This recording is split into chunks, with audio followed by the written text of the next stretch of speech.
தனித்தனியா கோயில் குளம் அலைவதும் எதுக்கு? அம்மாவின் பாதத்தில் கற்பூரம் கொளுத்து ஆனந்த கண்ணீரில் அபிஷேகம் நடத்து.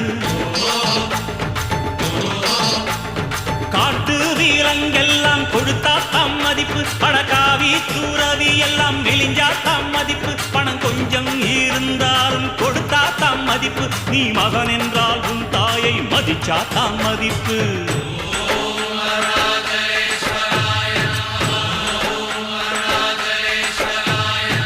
தனக்கென வாழ்பவன் இருக்கையில் இறக்கிறான், பிறக்கென வாழ்ந்தவன் இறந்துமே இருக்கிறான். உன்னை விடவும் எனக்கு வேறு உறவு இல்லையடா, என்னை என்றும் வாழ வைக்கும் தெய்வம் தெய்வம் நீயடா. அதாண்டா இதாண்டா அருணாச்சலம்.